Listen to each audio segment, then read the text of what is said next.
Boa tarde a todos.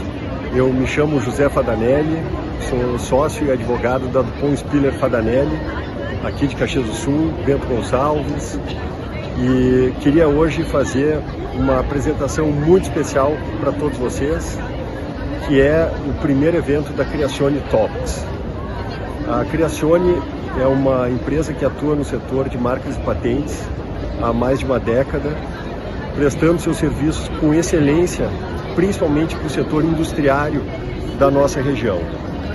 Com o objetivo de manter uma proximidade ainda maior com os seus clientes, a Creatione agora está com um escritório também aqui em Caxias do Sul, em que busca privilegiar, a partir de uma base sólida, a proximidade com o nosso público, para que possam proteger as suas ideias e possam proteger as patentes que são tão caras e tão importantes para a nossa região, uma região de pessoas e empresários inventivos e grandes criações. Então hoje o Gabriel e o Adriano, nossos colegas da Creatione, vão apresentar a vocês um grande amigo, que é o Alberto Lama, da Altura Legale.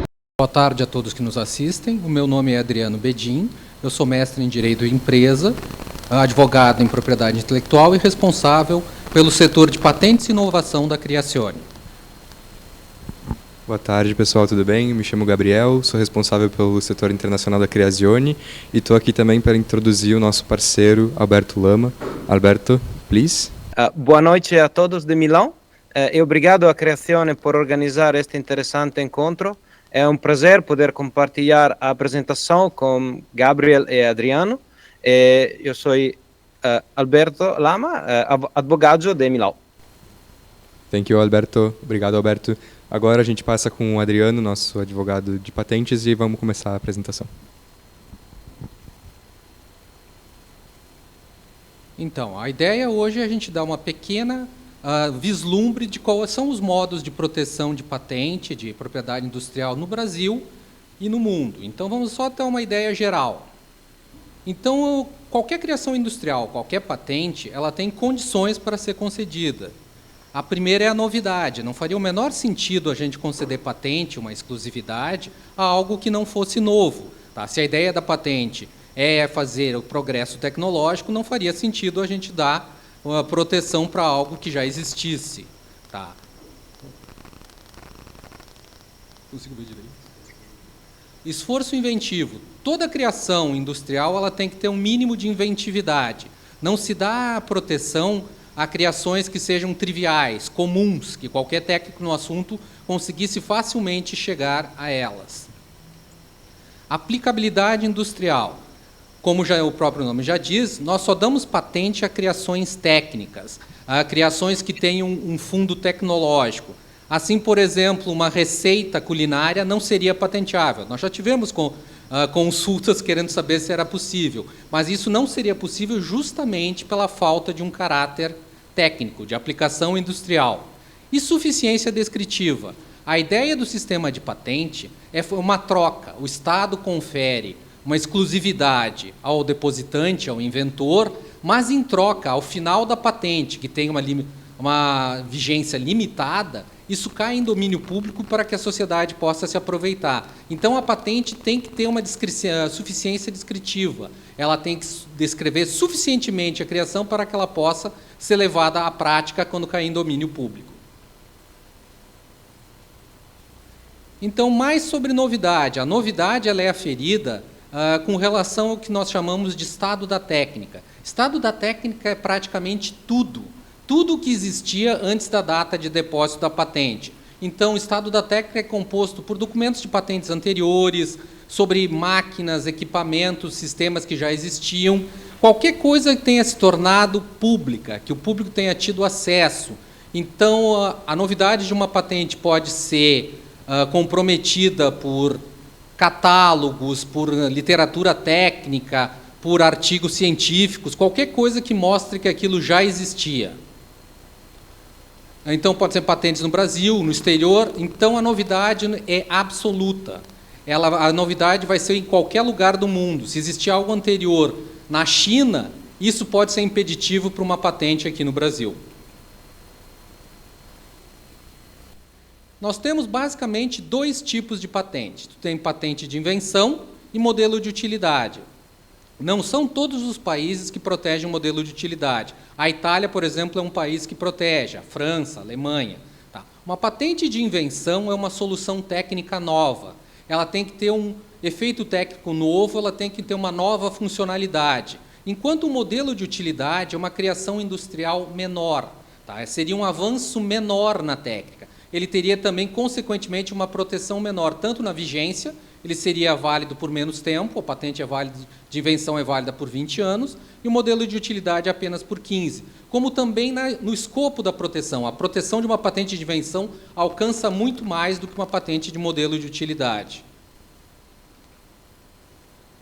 Então, para dar um exemplo, se eu tenho uma hélice de um barco e eu fizer uma modificação da forma da hélice, da forma da curvatura, da forma das pás, e transformar essa hélice, fazendo com que ela fique mais eficiente, isso seria protegível por uma patente de modelo de utilidade, que é uma nova forma aplicada a um objeto que proporciona melhoria funcional.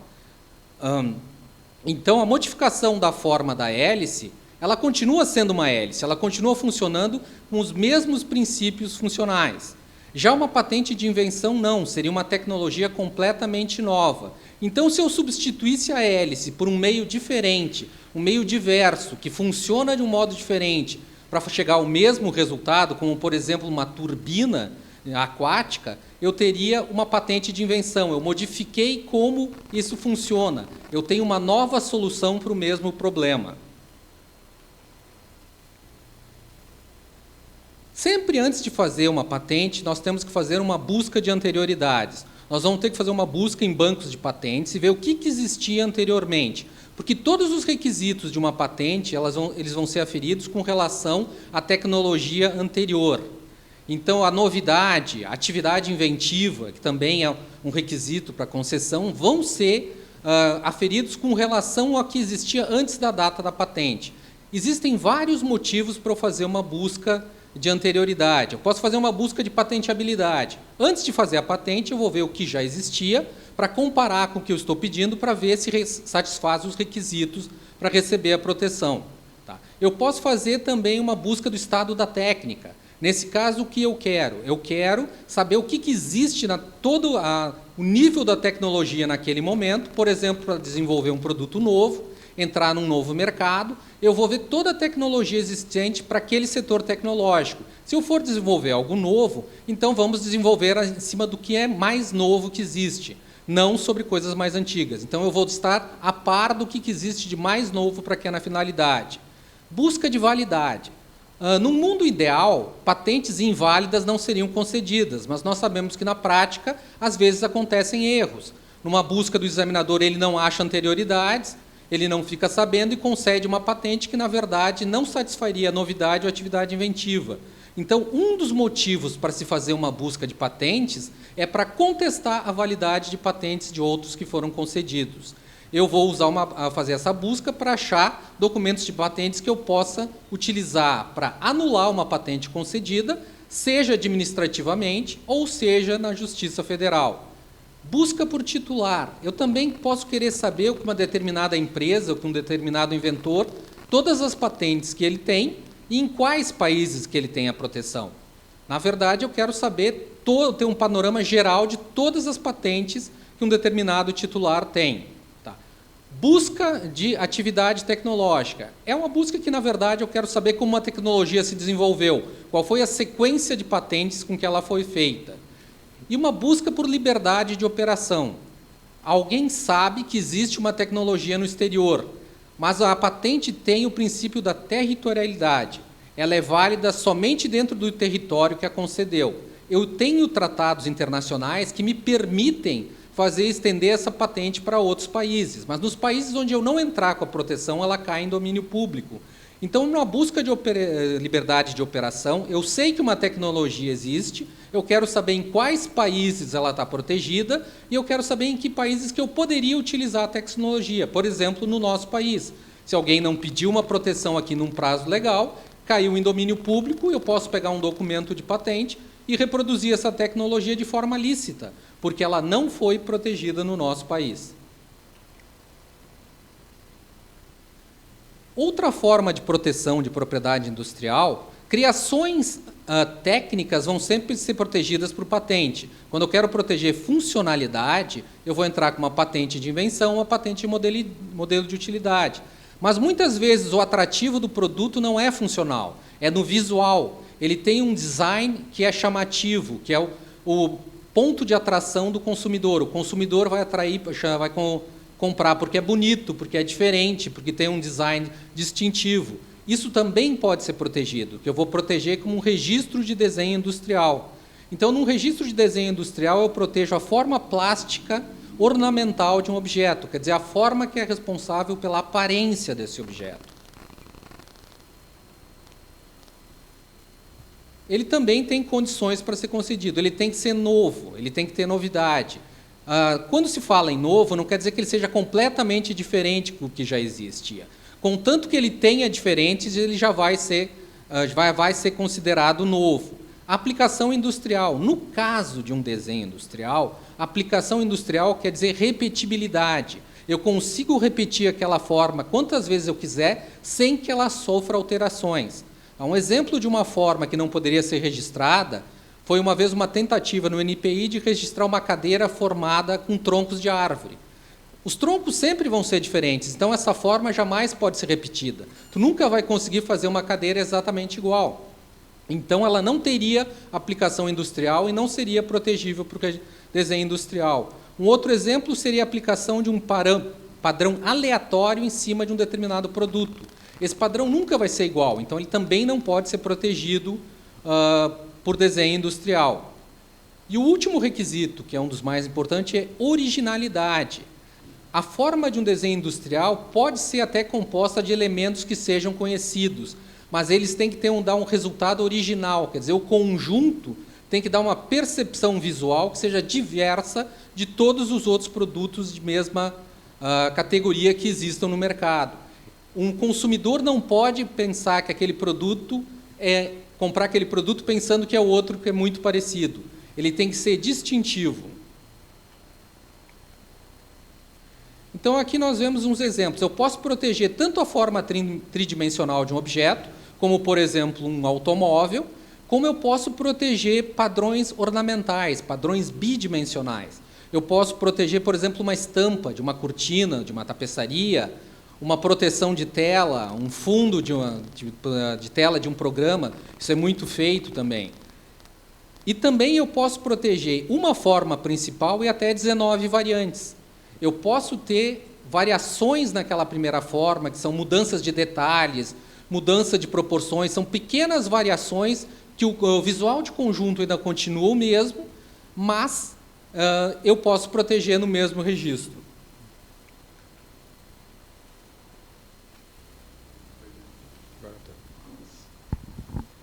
Bom, e depois dessa introdução do Adriano, que é uma aula, é um tanto de assunto que a gente tem como passar um monte de tempo discutindo, essas bases são muito importantes para, na verdade, a gente entender como a gente pode explorar isso, tanto no Brasil quanto no exterior. E agora eu e o Alberto, a gente vai entrar em detalhes sobre os tipos de proteção de patentes e de desenhos industriais fora do Brasil, como isso acontece e quais são os focos dessa proteção. Alberto, if you may start. Thank you, Adriano, for the perfect introduction. So taking it a bit further, we have identified four main international protection ways by which you can protect industrial inventions, so patents, and also designs. And these are the unitary patent, which is valid in the whole European Union, the European patent, based on the European Patent Convention, the Hague International Design System for designs, and always for designs, the European Union designs.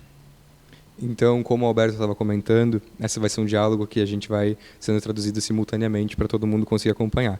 Basicamente, existem 4 formas de proteção internacional específicas para a Europa, que são a patente unitária, a patente europeia, o Tratado de Haia para desenhos industriais e os designs de comunidade, os community designs, todos voltados para a Europa que a gente vai entrar um pouquinho mais de detalhe em cada um agora. Starting from the newest addition to the list, we can talk about the unitary patent, which is based on a specific European Union regulation aimed specifically at creating a European patent with unitary effect, which means that with one request, the applicant will be able to gain protection for the patent in 25 member states of the European Union. A nova a adição a esse rol todo de proteções é a patente unitária. É uma patente que concentra 25 países em forma de tratado, de uma nova regulação da União Europeia, que basicamente possibilita, por meio de um processo só, a proteção de uma patente em um único processo em 25 estados individuais. Tudo isso é centralizado num único pedido e não depende de aprovações individuais de cada um desses países, que é o grande chamativo. Alberto, now you may speak of a little bit about the risks that involve on the unitary patent. Yes, of course. Obviously, with one request for 25 countries, and this request would be evaluated always by the European Patent Convention, because the European Patent Office has been assigned by this regulation as the competent authority to decide on these applications. The risk, of course, is to have the application rejected, and that would mean not being able, in all likelihood, to get the patent registered in the member countries. O pedido ele é aprovado, ele passa inteiramente pelo EPO, que é o Escritório de Patentes da União Europeia. Ele vai ser responsável por processar e julgar esse pedido, ou seja, examinar e ver se ele está válido para ser concedido nesses 25 territórios.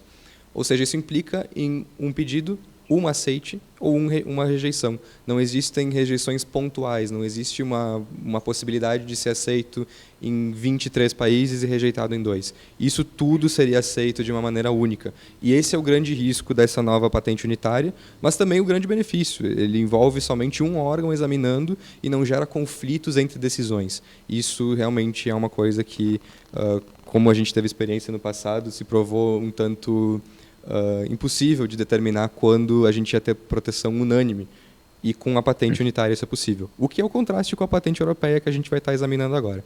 Alberto, please, could you enlighten us about European patents? I just add one thing about the unitary patent. It's coming into force. It hasn't come into force yet. It's coming into force from the 1st of June of this year, after 10 years of wait, because as you can see, the regulation is dating from 2012. A gente também tem a questão desse ser uma questão que vai ser adicionada ao nosso rol.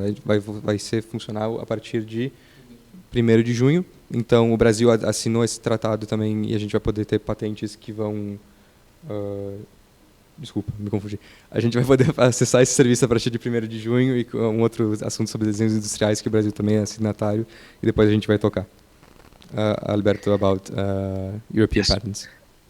The European patent is a way older system than the unitary patent, because it dates back to 1973 and is based on a specific international convention, so an international agreement, which instituted the European Patent Organization and created a unified system for evaluation of patents. But this system is different from the one we just saw, because the applicant has to decide, first of all, in which of the member countries wants the protection for its patent. And obviously the costs are different, because it depends on the number of countries that are selected. And the patent offices of every selected country then have a say on the application as well. Então, essa é a grande diferença, como a gente estava conversando. A patente unitária, somente um órgão julgador, um órgão que determina a validade daquele pedido, enquanto na patente europeia, que foi determinada por uma convenção, a Convenção Europeia de Patentes, em 1973, um acordo bem antigo, determinou que, nesse processo, na patente europeia, a gente teria um processo que incluiria cada escritório de patentes de cada país como o determinador final da aprovação ou não daquela patente. Ou seja, existe um risco muito grande de se existir uma incongruência, né, nas decisões, de não existir uma concordância final sobre aquela patente ser válida com base em antecedentes daquela patente em tal território. E também existe um grande debate sobre custos, né? Nunca se sabe exatamente o quanto uma patente vai custar nesse sistema. Tudo seria orçado processo por processo, justamente por envolver diferentes países, envolver diferentes possibilidades de oposições e outros tipos de intervenções durante o processo que seriam necessárias. Ou seja, é muito volátil, é uma coisa muito que seria necessário muito estudo em cima de cada caso para se andar para frente. Now about industrial designs, Alberto, what can you explain to us regarding the Hague system? Yes. Well, so the industrial designs are protected both at European Union level and international level. And what's interesting about the Hague International System is that Brazil has just signed the treaty to be part of it, of the system. And so from August, if I'm not mistaken, then it shall enter into force in Brazil, and so Brazilian companies will be able to benefit from it.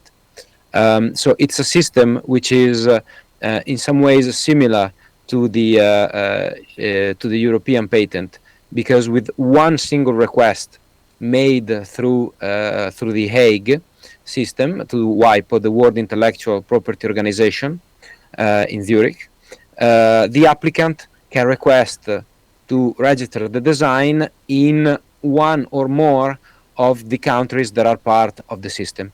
And there are currently 96 countries that are part of this system. Então, como o Alberto comentou conosco agora, é um sistema único para depósitos de desenhos industriais que compõe 96 países que são seus signatários. O Brasil, como eu tinha comentado anteriormente, me confundi, e o Alberto comentou agora novamente, virou signatário também desse acordo e pode entrar com pedidos direto nesse sistema para incorporar as regras desse acordo, que são um pouquinho diferentes do que a gente tem aqui no Brasil.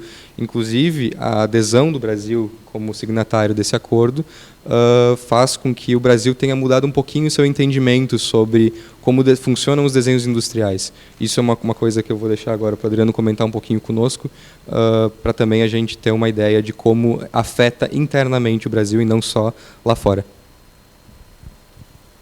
Bom, como o Brasil está agora aderindo ao sistema de AIA, ele vai ter uma certa modificação no modo como o INPI, que é o Instituto Nacional da Propriedade Industrial, interpreta desenhos industriais. Porque existiam várias coisas de desenhos que vinham do exterior para o Brasil que não eram aceitas. Que agora, como o INPI vai começar a receber muita coisa pelo acordo de AIA, eles vão modificar o entendimento. Por exemplo, não se aceitava linhas tracejadas, que lá fora, quando tu não quer reivindicar uma parte de um desenho industrial, essa parte tu põe em linhas tracejadas. O INPI não aceitava que se botasse a marca no desenho industrial. Isso vai ser também revisto agora, isso vai ser começando a ser aceito.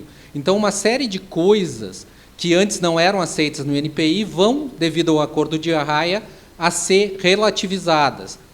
Outra coisa é que o INPI, a nossa lei só permite a proteção de 20 formas, enquanto que o sistema de AIA permite até 100 formas. Então, quem usar o sistema de AIA vinda do exterior só vai proteger 20, não 100, como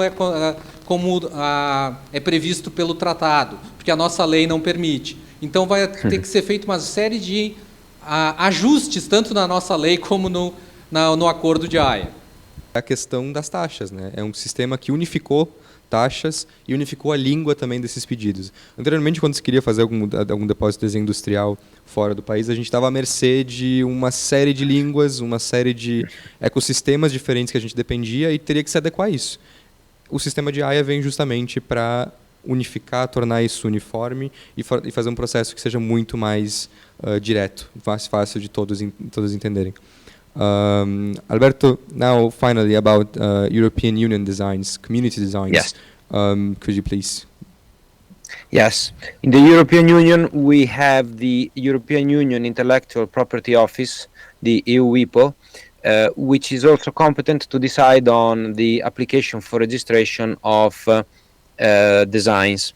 And in this case, with one simple request, which can be made online through the site, the applicant can ask to register the design for all the member states.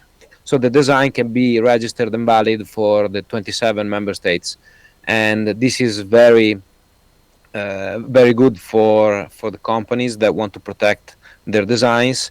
The main difference, again, between the European Union design, which is one registration valid for 27 countries, and the Hague system, is that the Hague system gives the applicant single registrations for every country that is chosen through a single request, though.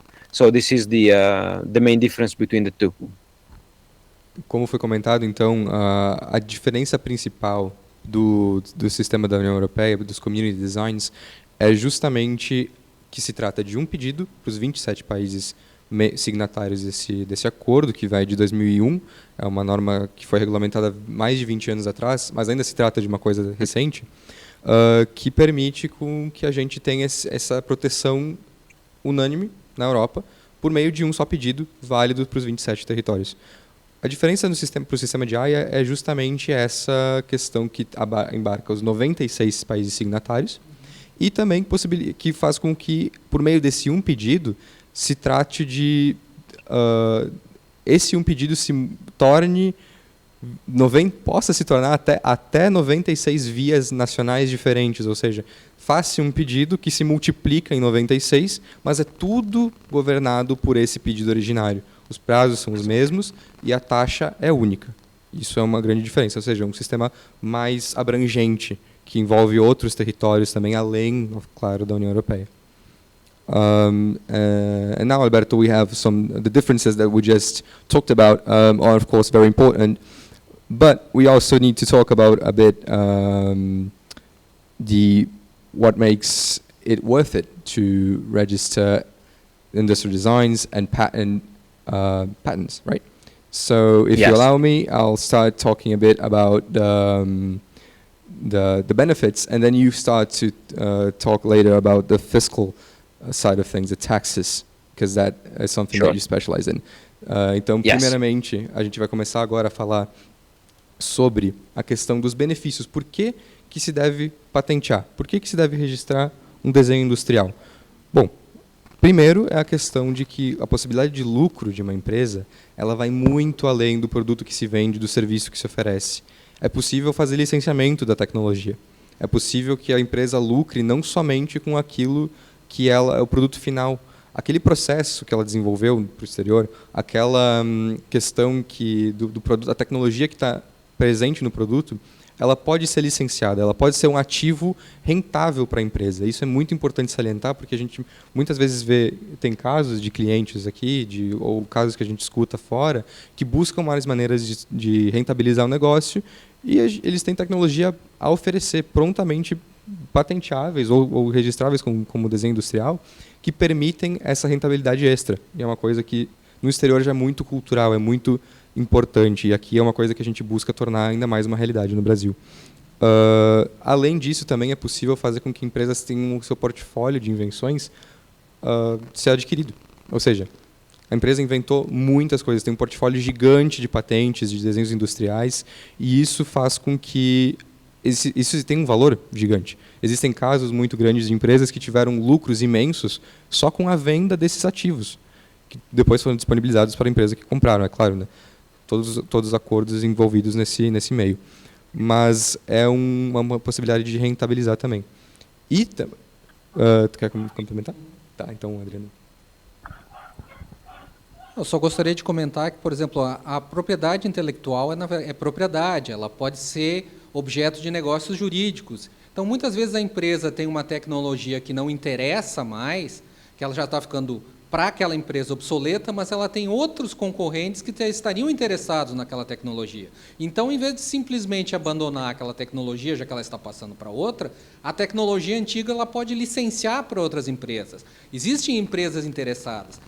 Uma patente também ela serve como abertura de mercados. Tem um mercado fechado que uma empresa quer entrar, de repente os players que estão naquele mercado têm interesse em alguma tecnologia, de alguma patente que essa empresa tem, ela tem um modo de negociar, ela tem moeda de troca para conseguir entrar nesse mercado. Então, a proteção de uma patente vai muito mais do que simplesmente impedir a concorrência. Tu pode usar ela em negócios jurídicos, tu pode licenciar. Às vezes a empresa não tem mais interesse, mas passa para outro. Então, existem vários negócios de licenciamento, mesmo de cessão de uma patente. A patente não é mais interessante, se vende para uma outra empresa. Então, há muitas coisas que podem ser feitas com propriedade intelectual, além de simplesmente impedir a concorrência. Isso, a gente busca trabalhar aqui no escritório com todas as possibilidades que são viáveis para facilitar com que todo mundo tenha acesso ao tudo que a patente pode oferecer, a tudo que o desenho industrial oferece. Como tu bem comentou agora, não é só sobre proteção, é sobre o escopo dessa proteção, é para quem ela é útil. E isso também vem muito à tona nas buscas de patentes, né? Como tu comentou antes, a importância de se ter uma busca do estado da técnica. Daqui a pouco é muito mais importante para a empresa saber o que ela pode utilizar do que patentear uma coisa nova que vai acabar economizando muito dinheiro para a empresa e tornar o negócio ainda mais rentável. Então, tudo isso é muito importante de se ver e são todos serviços que nós julgamos serem, no século XXI, agora com tanto papo de inovação que a gente escuta por aí, muito importantes. E isso tudo culmina em ajudar as empresas a navegarem melhor o mercado, saberem o que os outros também estão fazendo. Não é só interessante, daqui a pouco, se voltar para dentro e, beleza, como que a gente pode desenvolver novas tecnologias, como a gente pode melhorar o nosso jogo. Daqui a pouco a gente sabe que por meio de uma busca de patentes, a gente sabe que outra pessoa já está fazendo alguma coisa lá fora que já podemos usar, já é disponível para todos. Ou ainda saber o que é possível, quando a gente olha para dentro, o que tem tanto importante aqui na empresa que é viável, que é rentável, que justifica uma patente. Isso tudo é muito importante. E agora, com a ajuda do Alberto, a gente chega num outro nível também de importância de proteção de patente, que é auxílios fiscais que existem no exterior para empresas que têm patentes, que têm invenções. E Alberto, I leave this part to you to explain a little bit more, because I think that it's a very interesting thing that we don't hear enough here in Brazil. Another very interesting implication that can be had by registering patents in Europe. Now I will bring 3 examples of European countries. Is to be able to use a low corporate tax regime, which many states provide for companies that have registered and use or license patents in their country. Exatamente, então, como o Alberto comentou, é uma questão que incentiva muito a pesquisa na Europa, é uma questão que incentiva o desenvolvimento de patentes, desenvolvimento econômico dessas empresas. E a gente tem diferentes países, né, que colocam esses benefícios à disposição. O primeiro sendo a Itália, Portugal e o Reino Unido, que são os exemplos que a gente vai trazer aqui hoje. Claro que existem outros muitos casos, mas a título de iniciar uma conversa, a gente escolheu esses exemplos. Então, Alberto, if you please could continue. Yes. So usually it's under the umbrella name of Patent Box.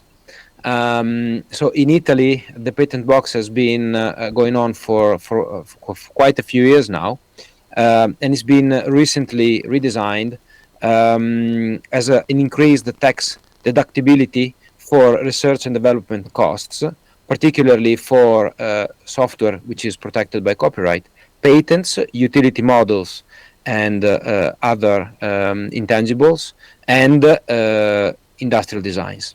So basically, a company from Brazil that is liable for corporate tax in Italy, but has registered a patent, could have a deduction for corporate income of 110% of the expenses incurred in relation to the registering of the patent. And this is very good. It's a very good regime that can be used profitably by the company. Então, o primeiro exemplo que o Alberto nos traz aqui é justamente a Itália, né, onde ele está localizado e que a gente tem muita troca. O Patent Box, que é como eles chamam essa isenção de tributos, de tributos para patentes, desenhos industriais e até no caso da própria Itália, softwares também, é a questão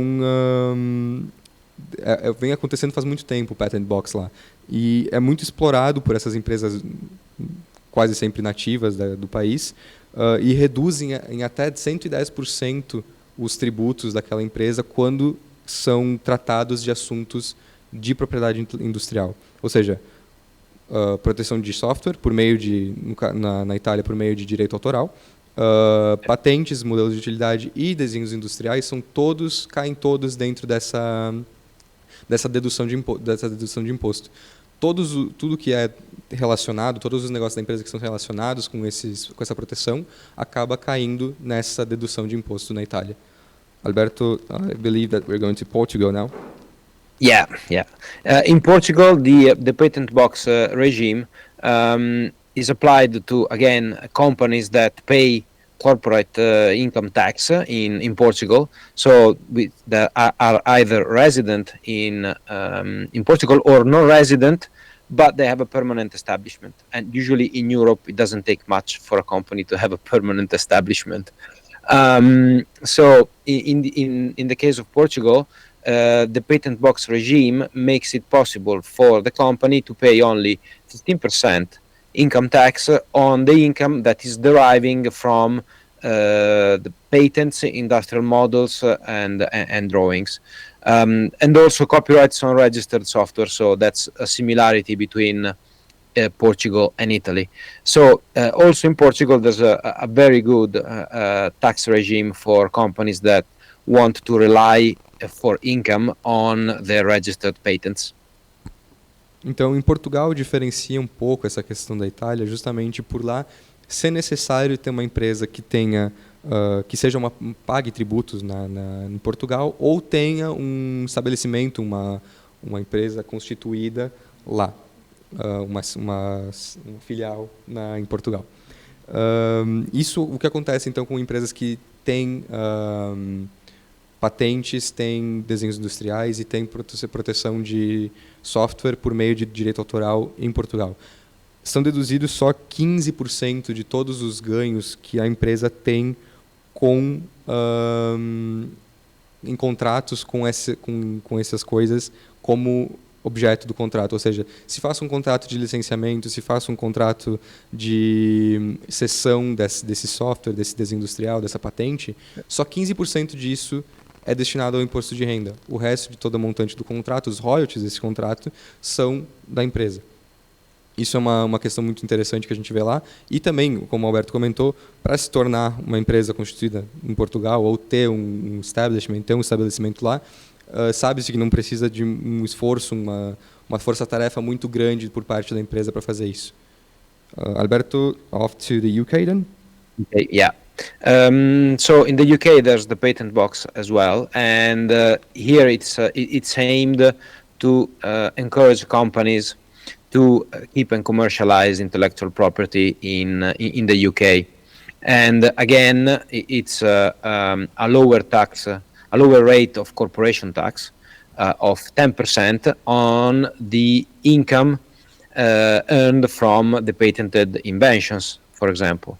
And to benefit from the patent box in the UK, so the company must own or license patents that are granted either in the UK or from the European Patent Office, or other countries in the European Economic Area. So let's say that in general, patents issued in Europe are eligible for the patent box in the UK, which is again a very good rate because it's only 10%, so even lower than Portugal.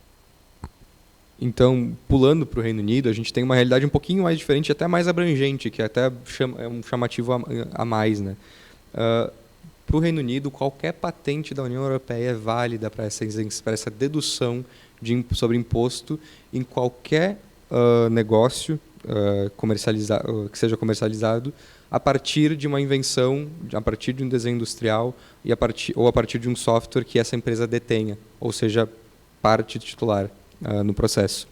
Essa dedução, quando ela é selecionada a partir do Reino Unido, deduz o imposto para 10%, reduz o que deve ser pago do valor para 10%. Ou seja, quando se tiver um imposto muito maior relacionado ao produto que aquele desenho industrial corresponde, como se for um formato de garrafa, tudo que tiver envolvido com aquele formato de garrafa que for comercializado dentro do Reino Unido, ao invés de valores ilusórios aqui, supomos que o imposto seja 20, vai ser pago 10. Uma redução que, a depender do produto, pode ser considerável.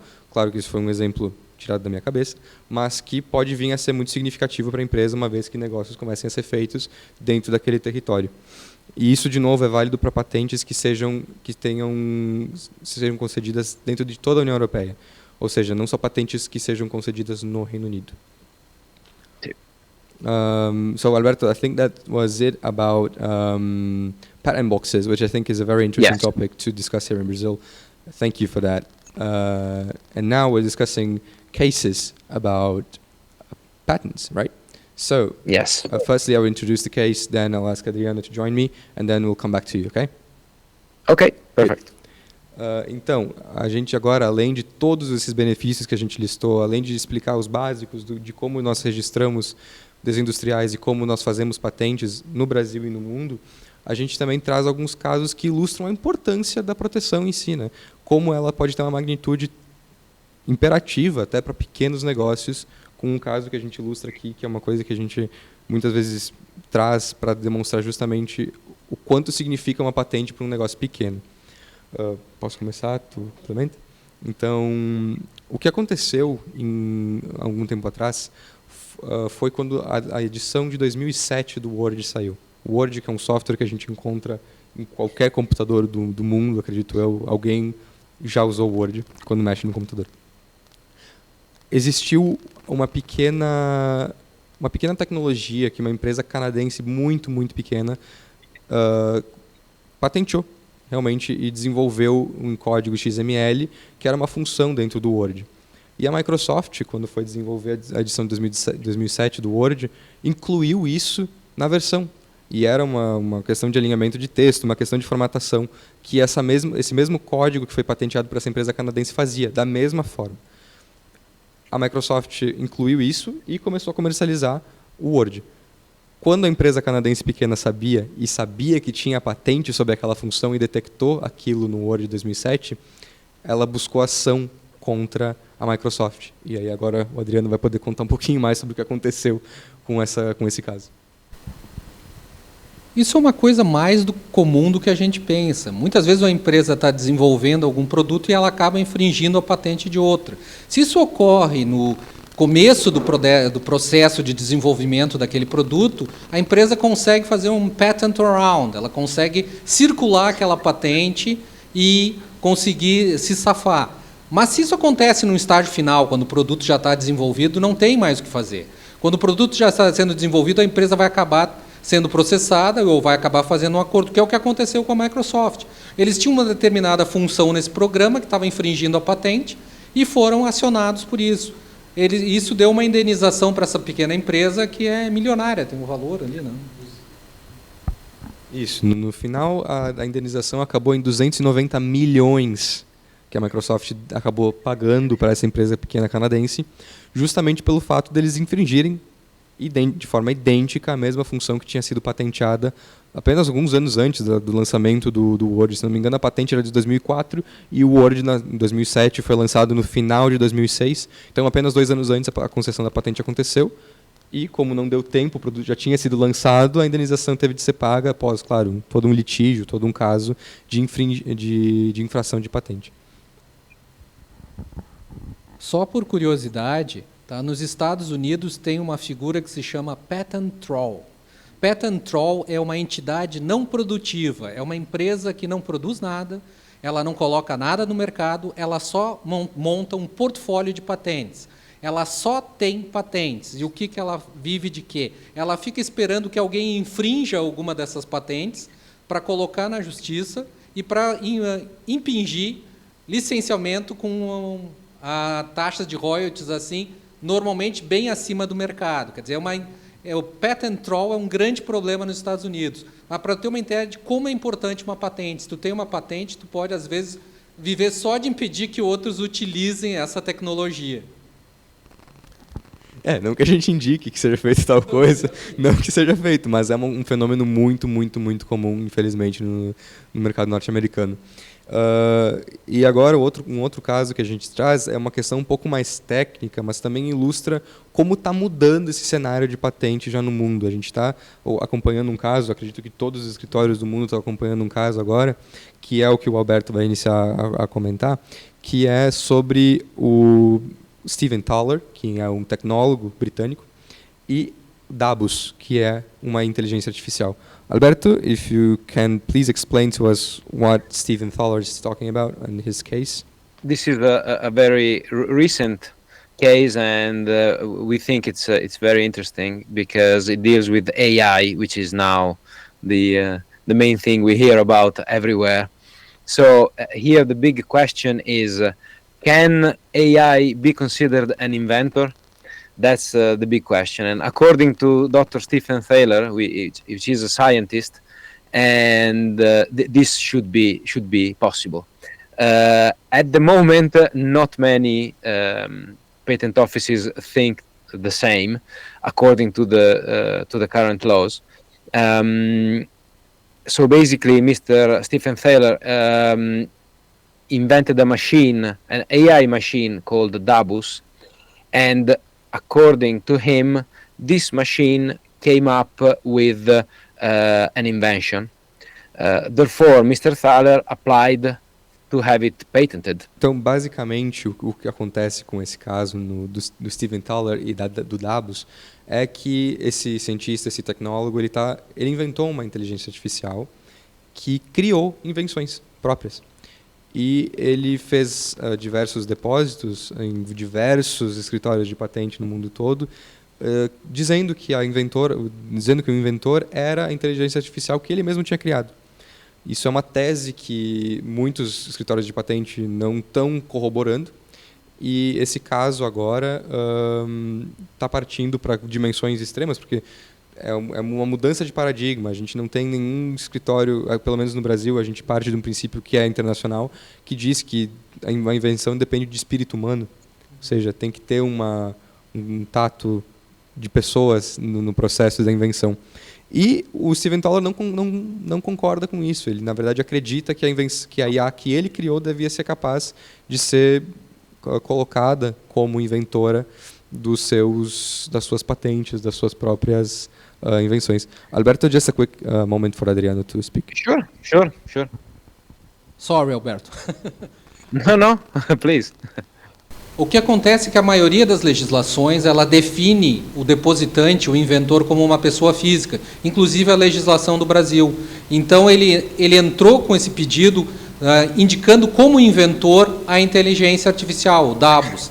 Então isso foi rejeitado nos Estados Unidos, isso foi rejeitado na Europa, no Brasil. Por quê? Porque teria que ser feita uma modificação na legislação. As legislações não pensaram em uma máquina como alguém capaz de inventar alguma coisa. Então ela define o inventor como uma pessoa física.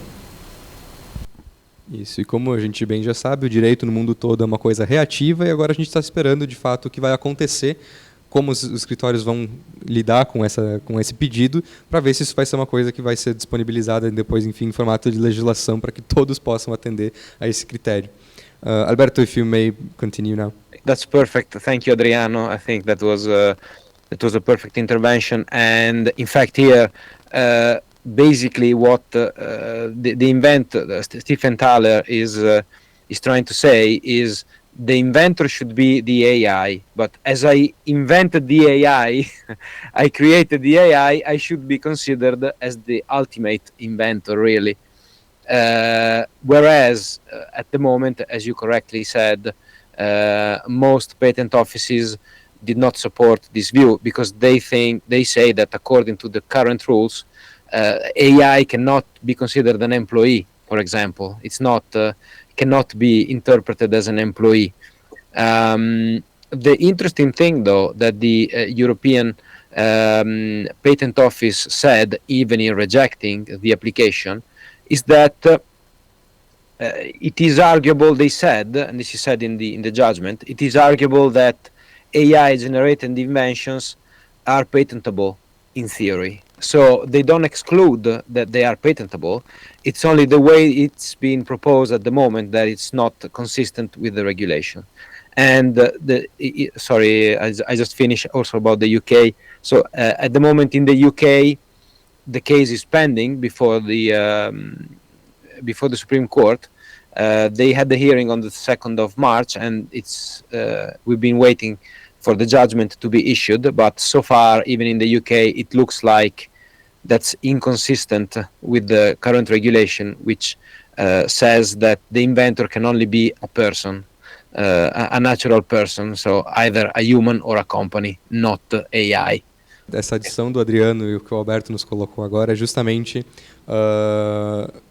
o que nos impressiona mais, que são argumentos que foram acatados ainda por mais que o pedido em si tenha sido rejeitado.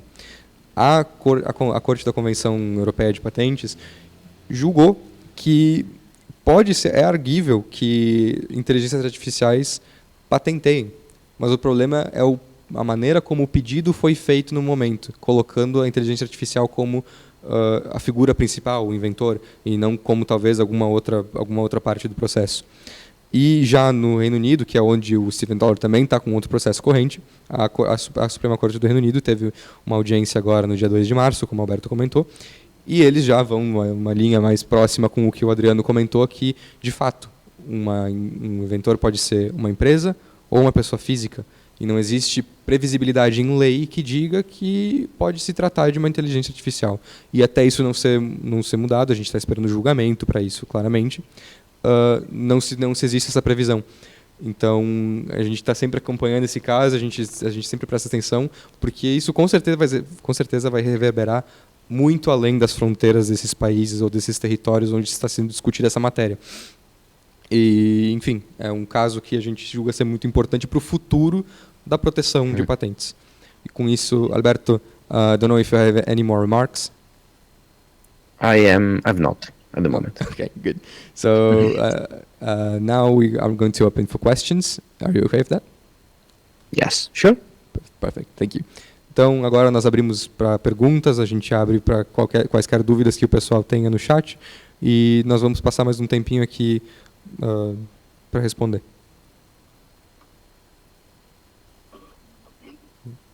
Pode?